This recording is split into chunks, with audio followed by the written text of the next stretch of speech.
আমার শব্দ মেমোরাইজের ক্ষেত্রে আমার একটা অনুভূতি যদি বলি, জি জি জি বলেন। সেটা এরকম যে আমরা তো প্রায় সময় আরবি শব্দ মুখস্থ করি এবং জি আরবি নিয়ে থাকি প্রায় সময়। জি জি। আরবির মধ্যে দুইটা বলা হয়, দুইটা ভাগ করা হয়, একটা হলো আধুনিক আরবি আর একটা হলো মানে পুরাতন আরবি। হুম হুম হুম। জি পুরাতন আরবির যে শব্দ, এই শব্দগুলো আমাদের কাছে পরিচিত এবং দেখলে আমাদের কাছে অর্থগুলো মনে ওঠে এবং বুঝতে পারি। জি কিন্তু ভাই। যেগুলো আধুনিক আরবি, বিভিন্ন হুম ইলেকট্রনিক জিনিসের আরবি, মানে আধুনিক বিভিন্ন জিনিস আবিষ্কার হচ্ছে, এগুলো আরবি, এগুলো মুখস্থ করা বিকল হয়ে যেত।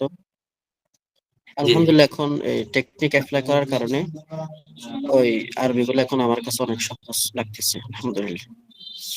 আলহামদুলিল্লাহ আলহামদুলিল্লাহ। মানে আধুনিক আরবির ক্ষেত্রে যে যে ওয়ার্ড গুলো কঠিন ওয়ার্ড, সেগুলো মানে এখন ইজিলি মেমোরাইজ করতে পারছেন। জি উস্তাদ।